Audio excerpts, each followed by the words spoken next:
কোরআনুল কারিমের যে আয়াতটা তেলাওয়াত করা হয়েছে, আমি মৌজুটা আগে একটু বলে দেই।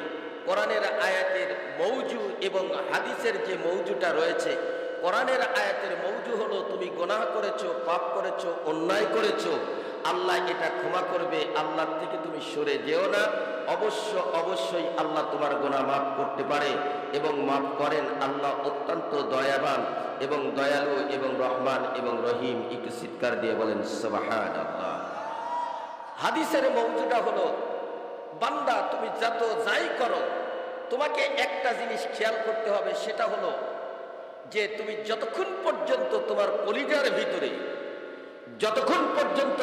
কলিজার ভিতরে নবী মুহাম্মদুর রাসূলুল্লাহ সাল্লাল্লাহু আলাইহি ওয়াসাল্লামের মহব্বত তোমার কলিজার ভিতরে পৃথিবীর সব কিছুর চাইতে বেশি মহব্বত তৈরি না করতে পারো, কলিজার ভিতরে মহব্বত না আসবে, এতক্ষণ পর্যন্ত তুমি মুমিনই না।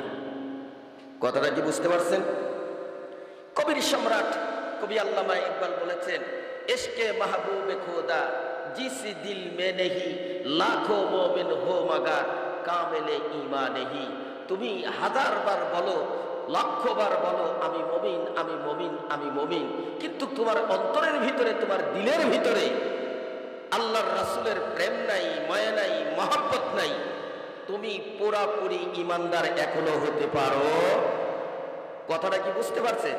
মৌজুদা আগে জানা হলো, আলোচনা এই দুইটা বিষয়ের উপরে হবে ইনশাআল্লাহ।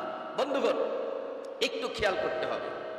দেখুন, আমরা এমন একটা ইউনিয়নে, এমন একটা থানাতে বসবাস করি, আমাদের থানাটা, আমাদের ইউনিয়নটা মোটামুটি ভালো।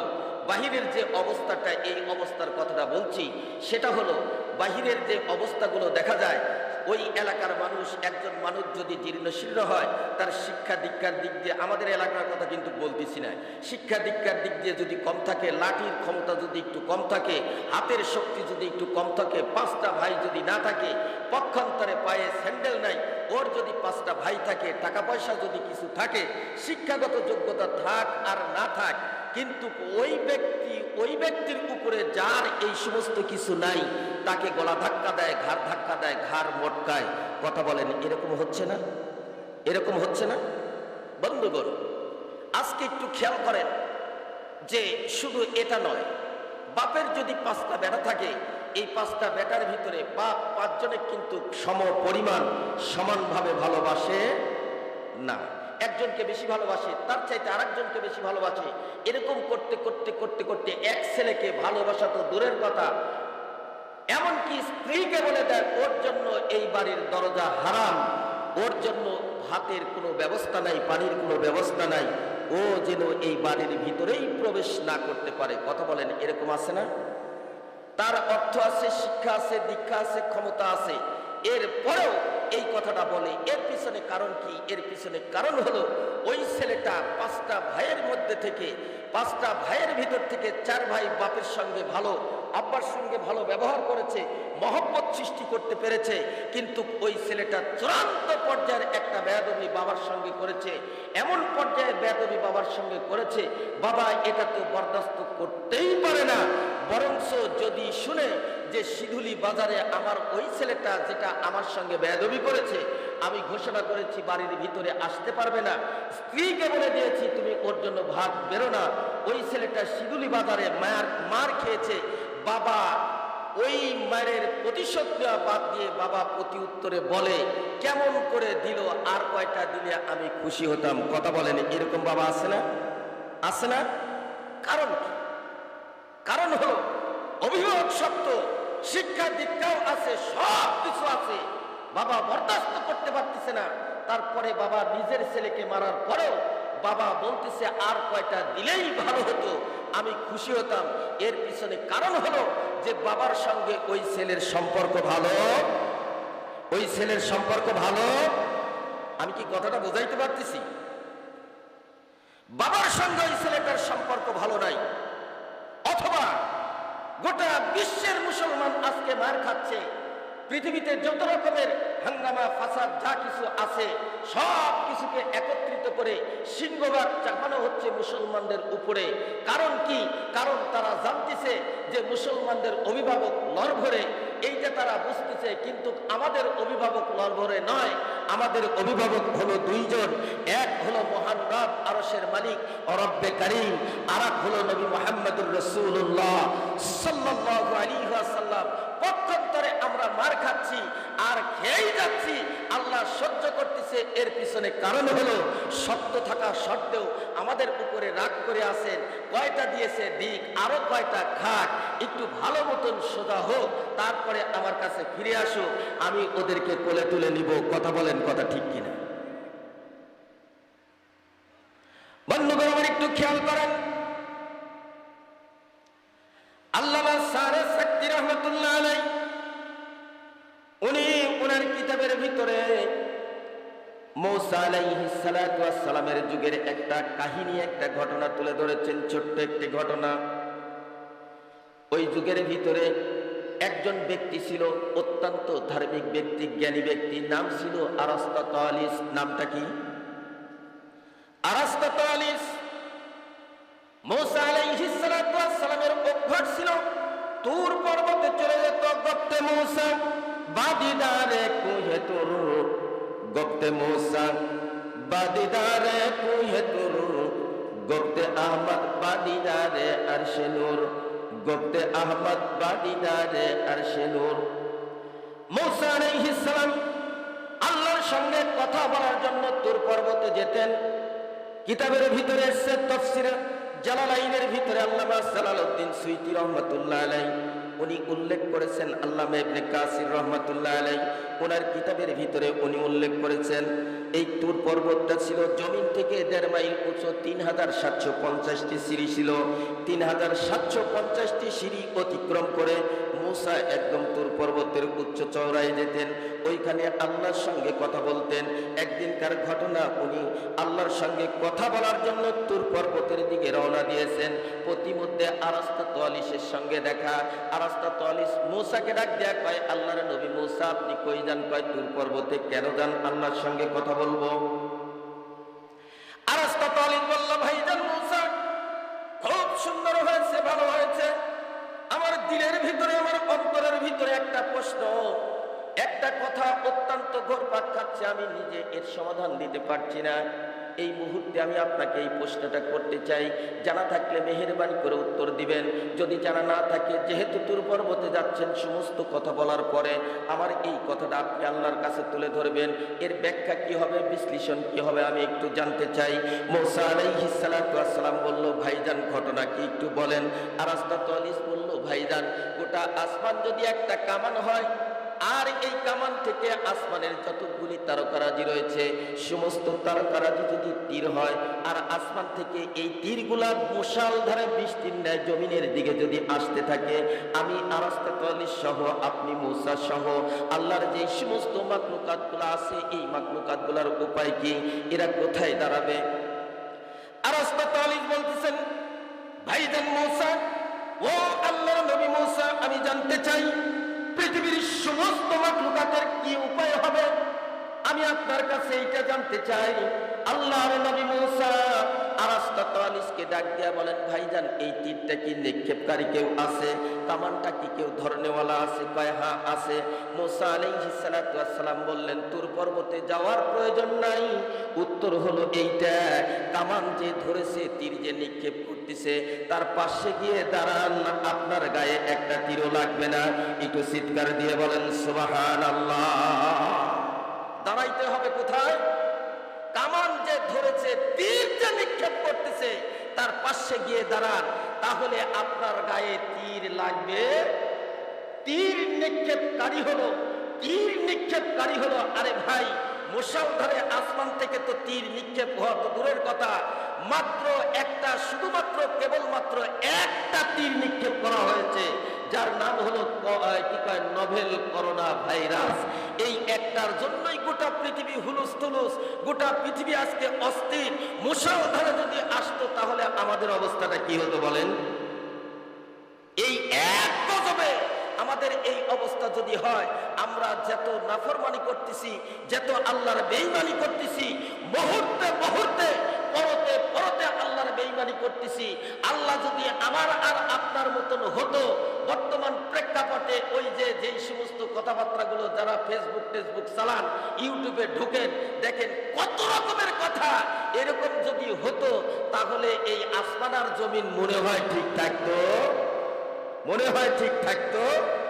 দুই একটা মাশাআল্লাহ যদিও ভদ্র সদ্র এরকম লোকজন সমাজের ভিতরে নেতৃত্ব স্থানে নেতাগিরি করে, নেতৃত্ব দেয়, তাদেরকে আবার গায়ে ধরাসা।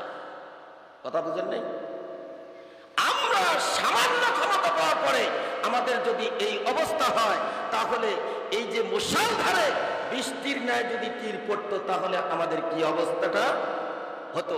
বন্ধুগণ, এই জন্য আল্লাহ রাব্বুল আলামিন বলেছেন, তুমি বন্ধুত্ব করবে আমার সাথে।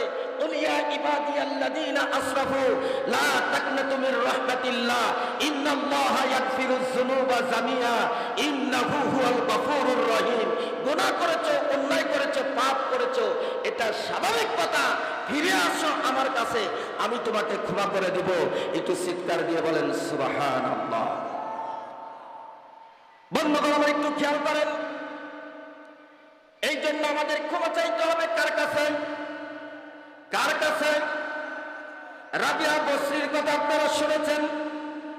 আমি ওনার জীবনী পড়তে গিয়ে একটা জিনিস লক্ষ্য করেছি, উনি এক হাতে আগুনের একটা বন্দা আর একটা মশাল, অথবা বলতে পারেন আগুনের এক আংরা, জ্বলন্ত আগুনের আংরা হাতের ভিতরে নিয়েছে, কোনো পাত্রে করে হাতের ভিতরে নিয়েছে, আর একটা মশাল, অর্থাৎ আমাদের এলাকাতে যখন খেলাধুলাগুলো হয়, মশাল একটা দৌড় হয়, এই মশালটা নিয়েছে। দুই হাতে দুইটা জিনিস নেওয়ার পরে উনি একটা স্লোগান দিচ্ছে, আল্লাহর জান্নাতকে পোড়াইতে চাই, আল্লাহর জাহান্নামকে জ্বালায় দিতে চাই। এলাকার লোকজন ডাক দেয়া কয়, রাবেয়া রে, এতদিন জেনেছিলাম তুমি পাগলি, আজকে সত্যই প্রমাণ করলে তুমি পাগলি। আল্লাহর জান্নাত আর জাহান্নাম কি তুমি পোড়াইতে পারবে, জ্বালাইতে পারবে? তবে জ্বালাইতে পারো আর পোড়াইতে পারো, নাই পারো, তোমাকে একটা প্রশ্ন করতে চাই, তুমি কেন এই জান্নাত আর জাহান্নামের উপরে এত রাগ করেছো?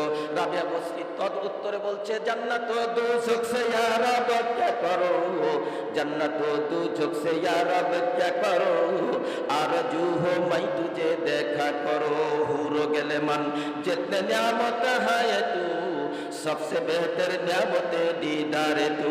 চিৎকার দিয়ে বলেন সুবহানাল্লাহ। আমাদের একমাত্র উদ্দেশ্য থাকতে হবে, সম্পর্ক করতে হবে কার সঙ্গে? কার সঙ্গে? মৌলার সঙ্গে সম্পর্ক করতে হবে। মৌলার পরে আরেকজনের সাথে একটু সম্পর্ক করতে হবে, সেটা আমি হাদিসের দ্বারা বুঝাই দিব ইনশাআল্লাহ। তার আগে একটা কথা বলে নেই, সেটা হলো এই, আমাদের দেশে এখন তো বর্তমান যে গান বাজনাগুলো হয়, এটা তো শোনার মতনই নয়। শোনা তো দূরের কথা, শুনলেই মনে হয় পাপ হবে। যেই সমস্ত ভাষাগুলো উচ্চারণ করা হয়, এটা মুখে উচ্চারণ করাই পাপ। কিন্তু আগের যুগের যেই গান বাদ্যগুলো ছিল, যদিও এটা নাজায়েজ ছিল, হারাম ছিল, আমি বলি নাই এটা জায়েজ, এটা কি কয়, শোনা জায়েজ আছে, হারাম নয়। তারপরেও কিছু কিছু কথাগুলো ছিল, যেই কথাগুলো শুনলে পরে মানুষের আপাতত একটু বিবেক, একটু বুদ্ধি, একটু জ্ঞান আসতো। এরকম আমি একটা গান শুনেছিলাম, সেই গানটা আমাদের দেশের মরণীয় শিল্পী এন্দ্র কিশোর এই গানটা গেয়েছিলেন।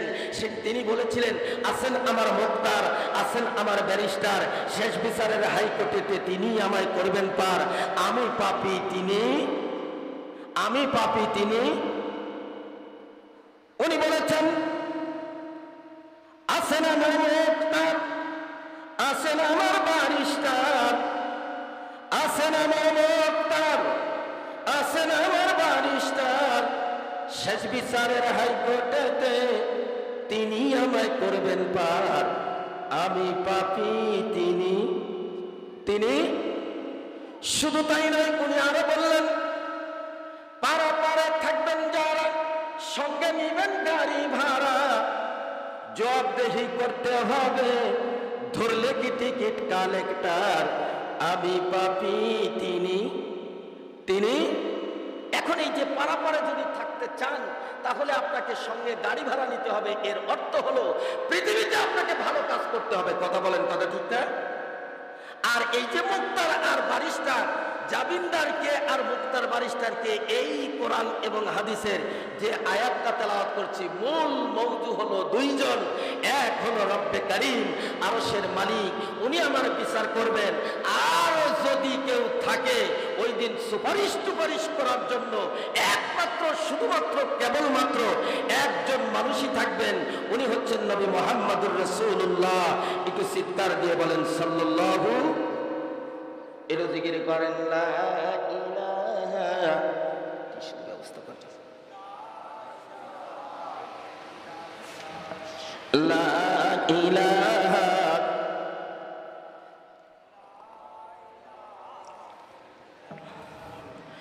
লা ইলাহা লা ইলাহা ইল্লাল্লাহু মুহাম্মাদুর রাসূলুল্লাহ। বন্ধুগণ, একটু খেয়াল করেন, আজকে আপনি পৃথিবীর ভিতরে যদি ভাইরাল হতে চান, মুহূর্তের ভিতরে আপনি গোটা পৃথিবীর মধ্যে ভাইরাল হয়ে যাবেন। যেহেতু ইন্টারনেটের ব্যবস্থা রয়েছে, অন্য কিছু আপনার করার দরকার নাই। আপনি পিএইচডি করেন, পিএইচডি করেন, এই দেশের প্রধানমন্ত্রী হন, যত তাড়াতাড়ি ভাইরাল না হবেন, শুধুমাত্র একটা কাজ যদি আপনি করতে পারেন, সেই কাজটা হলো এই, অত তাড়াতাড়ি আপনি ভাইরাল হবেন না। শুধু একটা কাজ যদি আপনি করতে পারেন, সেটা হলো এই, আমার নবী আপনার নবী, এই নবীর বিরুদ্ধে আপনি একটু কথা বলে দেখেন, গোটা পৃথিবীর ভিতরে আপনি মুহূর্তের ভিতরে ভাইরাল হয়ে যাবেন। কিন্তু আপনি কোনো দেশের প্রেসিডেন্ট যদি হন, এমপি যদি হন, মন্ত্রী যদি হন, আমাদের পৃথিবীতে এমনও প্রেসিডেন্ট আছে, এমনও এমপি আছে, এমনও মন্ত্রী আছে, পৃথিবীর কথা আপনি বাদই দেন, আমাদের দেশের এমনও এমপি আছে, এমনও মন্ত্রী আছে, আমাদের এলাকার লোকজন কিন্তু ঠিক মতন জানে না। কথা বলেন, কথা ঠিক কিনা? বিশ্বাস যদি না করেন, বড়াইগ্রাম থানার যেই সমস্ত থানাধীন লোকজন রয়েছে তাদেরকে গিয়ে জিজ্ঞাসা করেন বড়াইগ্রাম থানা কোথায়। ওরা অর্ধেক মানুষ চিনে না বড়াইগ্রাম থানা কোথায়। বিশ্বাস আপনারা করেন আর না করেন, ওরা মনে করে যে বড়াইগ্রাম থানা বোধহয় বনপাড়া। কিন্তু বড়াইগ্রাম থানাতে লক্ষ্মীকুলের এই খুনের ভিতরে বড়াইগ্রাম থানার 12 আনা বললাম না, অর্ধেক বোধহয় চিনেই না যে থানা আমাদের এইখানে। খালি জানে যে আমাদের থানা বড়াইগ্রাম, কিন্তু কোন জায়গায় এটা জানে। এইরকম লোক আছে। আপনি ভাইরাল এত তাড়াতাড়ি হতে পারবেন না। পক্ষান্তরে আপনি নবীর বিরুদ্ধে একটা কথা বলে দেখেন, সঙ্গে সঙ্গে আপনি ভাইরাল হয়ে যাবেন, গোটা পৃথিবীর ভিতরে আপনি ভাইরাল হয়ে যাবেন।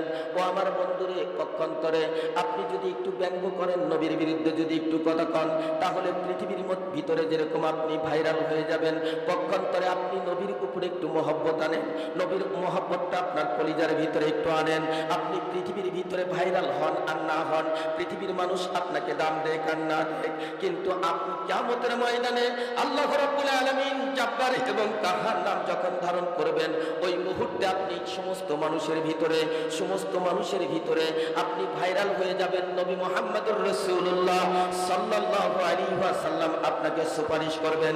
একটু চিৎকার দিয়ে বলেন সুবহানাল্লাহ। বন্ধুগণ, বাস্তব দৃষ্টান্ত দিচ্ছি, সেটা হলো এই, আখিরি জামানাতে কি কয়, নবীর যুগে, তৎকালীন যুগে এত শিক্ষা দীক্ষা ছিল না, শিক্ষা দীক্ষার কোনো ব্যবস্থাই ছিল না। বর্তমান যেটা আছে, পিএইচডি, পিএইচডি, কত রকমের ডক্টরেট, তারপরে মুফতি, মহাদ্দেশ, কত রকমের ডিগ্রি আছে। আমাদের দেখবেন এই পোস্টারের মধ্যে লেখা হয় হযরতুল আল্লামা মুফাসসিরে কোরআন, আন্তর্জাতিক খ্যাতি সম্পন্ন, তারপরে মাওলানা মুফতি অমুক তমুক, এই লিখতে লিখতে পৃষ্ঠা শেষ, লাস্টে দেয় একটু জাল্লা কানিত করে আছে অমুক। কিন্তু আগে 4 লাইন লেখছে এই ডিগ্রি। কথা বুঝেন নাই? 4 লাইন ডিগ্রি, তারপরে একটু জাল্লা লেখছে অমুক। হুজুর, কথা কি আমি একদম বাজে বললাম নাকি? কিন্তু আন্তর্জাতিক খ্যাতি সম্পন্ন লিখতে বিষয়টা যে কত বড়, গোটা বিশ্বের মধ্যে তাকে আলোচনা করতে হবে। ওই থানার ভিতরে সে আলোচনা করে না, অথচ সে বলে আন্তর্জাতিক খ্যাতি সম্পন্ন।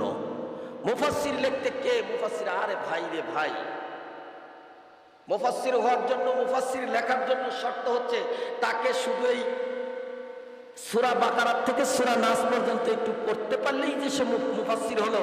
আর বাংলা তরজমা করে একটু ওয়াজ করে গেলাম মুফাসসির না, কমপক্ষে 19টা বিষয়ের উপরে তার জ্ঞান থাকতে হবে। কয়টা বিষয়ের উপরে?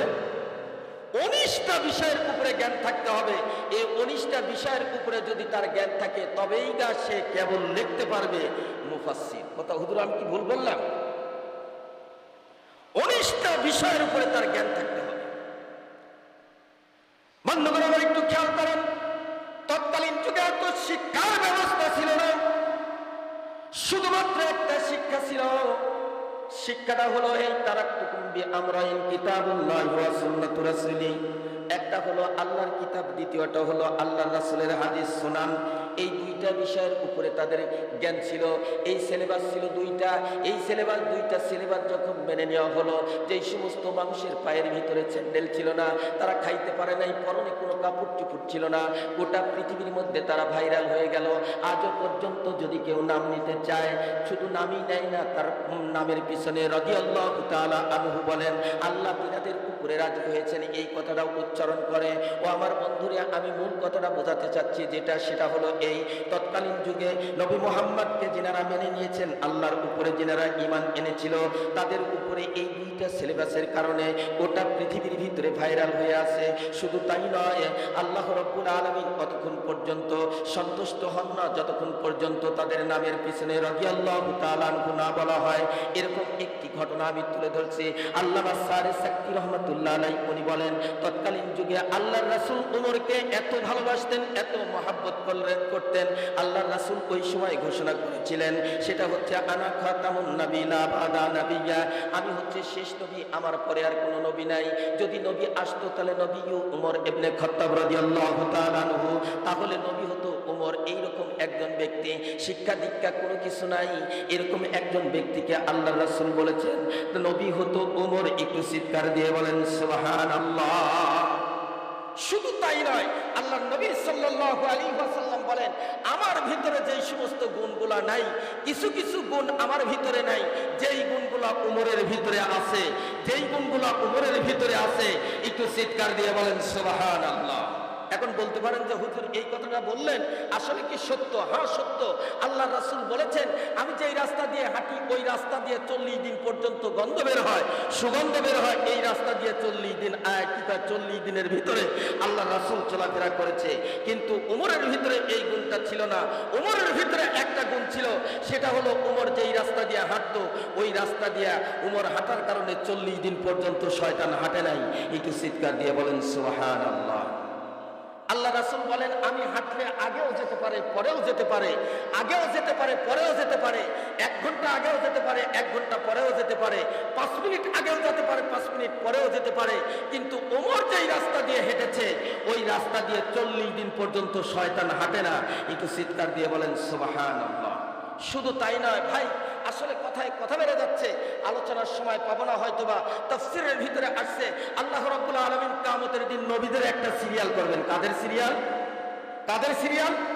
দাউদ আলাইহিস সালাতু ওয়াস সালামের ছেলের নাম সুলাইমান আলাইহিস সালাতু ওয়াস সালাম।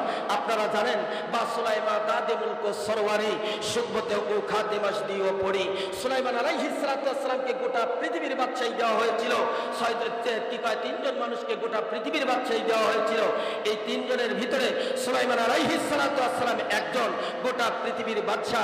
শুধু বাদশাই নয়, গর্তের পিপিলিকা, সমুদ্রের মাছ, উড়ন্ত আকাশের চলন্ত পাখি এবং পিপিলিকা পর্যন্ত সুলাইমানের কথা শুনতো, বুঝতো এবং বলতো। একটু চিৎকার দিয়ে বলেন সুবহানাল্লাহ। নবীদের কাতারের ভিতরে কিয়ামতের দিন সুলাইমান আলাইহিস সালাতু ওয়াস সালাম ঢুকে পড়বেন। দাউদের পরে সুলাইমানের থাকার কথা ছিল, কিন্তু দাউদের পরে দেখা যাবে যে একজন মানুষ ওই কাতারের ভিতরে ঢুকে পড়েছে।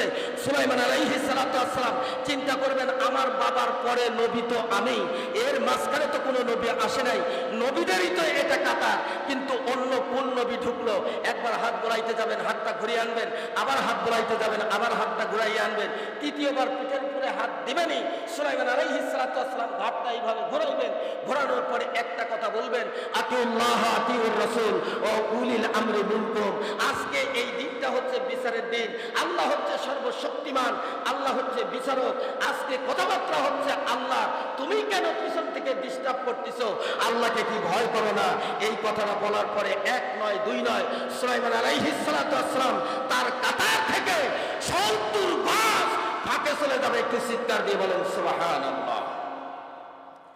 বন্ধুগণ একটু খেয়াল করেন, এই সাহাবীকে, আল্লাহর রাসূলের এই সাহাবী, রাতের বেলা উনি ঘুমাতেন না, উনি রাতের বেলা সফর করতেন, কোন মানুষটা কোন অবস্থাতে আছে।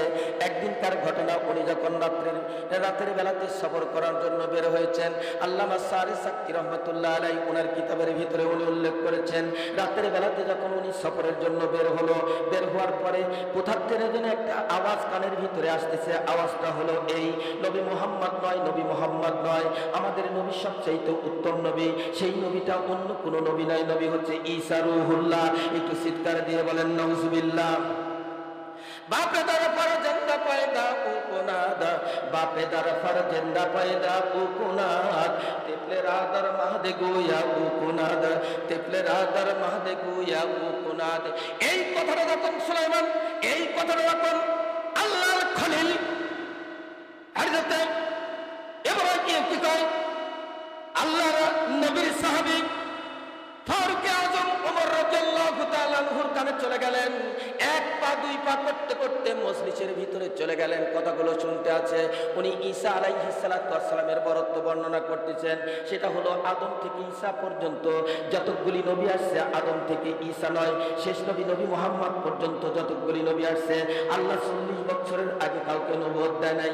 আমাদের নবীকে 2.5 ঘন্টা অথবা 40 দিন পরে নবুয়ত দেওয়া হয়েছে। ঈসার কথা বলা হলো, শুধু তাই নয়, আমাদের নবীর আরো মুজিজা রয়েছে। কোন অন্ধ ব্যক্তির চোখের উপরে যদি হাত বলায় দিত, চোখটা ভালো হয়ে যেত। কোন শরীরের ভিতরে কুষ্টি রোগ আছে, ওই ব্যক্তির শরীরের উপরে হাত দিলে আমাদের নবী ওই রোগটা ভালো হয়ে যেত। কোন লোলা মানুষের পায়ের উপরে যদি হাত দিত, পা ভালো হয়ে যেত। তার হাত নেই, ওই হাতের উপরে যদি হাত দিত, তাহলে হাতটা ভালো হয়ে যেত। এরকম আমাদের নবীর গুণাবলী ছিল।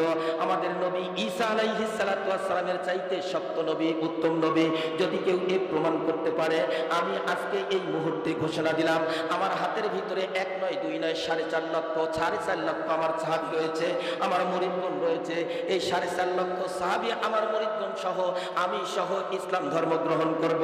আর যদি কেউ প্রমাণ না দিতে পারে, তাহলে আমাদের ধর্মে আসতে হবে। একে চিৎকার দিয়ে বলেন নাউজুবিল্লাহ। ওই মুহূর্তে আল্লাহর নবীর সাহাবী খলিফাতুল মুসলিমিন ওমর রাদিয়াল্লাহু তাআলা আনহু উপস্থিত। উনি বললেন, এই বেয়াকুব, এই বেয়াদব, কোন কথাটা বলতে আসো? তোমাদের নবী শেষ, দুনিয়ার থেকে মর্যাদাগুলো শেষ। আমাদের নবী আজ পর্যন্ত দুনিয়াতে না, আমাদের নবী দুনিয়ার থেকে যাওয়ার পরে কিয়ামত পর্যন্ত মর্যাদাগুলো থেকে যাবে। তুমি শুধু এই কথাটা বলেছো যে আমাদের নবীর এই সমস্ত গুণাবলীগুলো রয়েছে। তোমাদের নবীর ভিতরে যেই সমস্ত গুণাবলীগুলো রয়েছে, আমার নবীর উম্মতের ভিতরে এই সমস্ত গুণাবলীগুলো রয়েছে। ওই মুহূর্তে ওই খ্রিস্টান পাদ্রী খলিফাতুল মুসলিমিন ওমর রাদিয়াল্লাহু তাআলা আনহুকে সম্বোধন করে বলল, যদি এত বড় শক্তিশালী হও, এত বড় শিক্ষা দীক্ষার দিক দিয়ে যদি তুমি উন্নত হও, তোমার নবী যদি এরকম উন্নতি হয়ে থাকে, তাহলে তোমার ওই নবীর কোরআন থেকে, নবীর হাদিস থেকে আমরা কিছু জানতে চাই। সেটা হলো, এই মুহূর্তে আমি তোমাকে 4টা প্রশ্ন করব। এই 4টা প্রশ্নের উত্তর যদি তুমি দিতে পারো, তাহলে আমি ভরা মজলিসের ভিতরে ওয়াদা দিলাম, আমার হাতের ভিতরে 4.5 লক্ষ আমার মুরিদ রয়েছে, 4.5 লক্ষ মুরিদ সহ আমি সহ তোমার ধর্ম গ্রহণ করব। একটু চিৎকার দিয়ে বলেন সুবহানাল্লাহ। উমরকে বলা হলো, আপনি যদি উত্তর না দিতে পারেন, আপনি কি? বলে, বেটা, তুই যেটা বলেছিস যে আমি যদি উত্তর দিতে পারি ইসলাম কবুল করবি, আর যদি উত্তর না দিতে পারি, তোর কথাই রাইট, আমিও খ্রিস্টান ধর্ম গ্রহণ করব। একটু চিৎকার দিয়ে বলেন নাউজুবিল্লাহ। দুইজনের একই কথা বললো যে, বল তোর কথা, তোর এই নবীর পক্ষ থেকে আমি তো নবীর সাহাবী, আমার কাছে কি এরকম প্রশ্ন আছে? কোরআন এমন একটা জিনিস, আল্লাহর রাসূলের আল্লাহর কথা এমন একটা কথা, যেটা পৃথিবীতে আদম থেকে ঈসা পর্যন্ত নয়, কিয়ামতের আগ পর্যন্ত, ইসরাফিল আলাইহিস সালাতু ওয়াস সালাম সিংহায় দিয়ে ফু দেওয়ার আগ পর্যন্ত যত রকমের সমস্যা আছে, যত রকমের সমস্যা হবে, যত রকমের সমস্যা আসার সম্ভাবনা আছে, সব সমস্যার সমাধান দিয়ে গেছে আল কোরআন। একটু চিৎকার দিয়ে বলেন সুবহানাল্লাহ। একটু জিকির করেন লা ইলাহা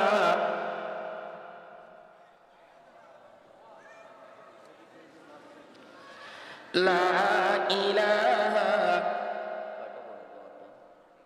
11টা কালেকশন শেষ করতে হবে। আচ্ছা ঠিক আছে, আমি করতেছি। সুবহানাল্লাহ ওয়ালহামদুলিল্লাহ লা ইলাহা লা ইলাহা ইল্লাল্লাহু মুহাম্মাদুর রাসূলুল্লাহ। খ্রিস্টান পাদ্রী বলল, তাহলে আমি প্রস্তুত। তুমি কি প্রস্তুত ওমর? তুমি কি প্রস্তুত? বন্ধুগণ, আমার একটু খেয়াল করেন। খ্রিস্টান পাদ্রী প্রথম নম্বর প্রশ্ন করল, ও আল্লাহর নবীর সাহাবী, আমি আপনার কাছে কোরআন এবং হাদিসের দৃষ্টিকোণ থেকে জানতে চাই, এই পৃথিবীতে সূর্যের আলো কিয়ামত পর্যন্ত, অর্থাৎ পৃথিবী শুরু থেকে কিয়ামত পর্যন্ত একবার এক জায়গায় পড়েছিল। কিয়ামতের আগে আর ওই জায়গাতে সূর্যের আলো কোনোদিন পড়বে না এবং পড়ার কোনো সম্ভাবনা নাই। ওই পৃথিবীতে একবার শুধুমাত্র কেবলমাত্র একবার সূর্যের আলোর ওখানে দেখা পেয়েছে। এইটা আমি আপনার কোরআন থেকে জানতে চাই, এইটা আপনি আপনার হাদিস থেকে জানতে চাই। যদি সঠিক কোনো সিদ্ধান্ত থাকে তাহলে আপনি কোরআন এবং হাদিস থেকে দিবেন। দ্বিতীয় নাম্বার আমি আপনার কাছে প্রশ্ন করতে চাই, সেটা হলো এই পৃথিবীতে এমন কোন কবর রয়েছে, কবরের লাশটা জিন্দা, ওই কবরটাও জিন্দা। কবর লাশকে নিয়ে মাঝে মাঝে চলাফেরা করে, লাশও মাঝে মাঝে চলাফেরা করে। আমি আপনার কোরআন এবং হাদিস থেকে এই সিদ্ধান্তটা জানতে চাই।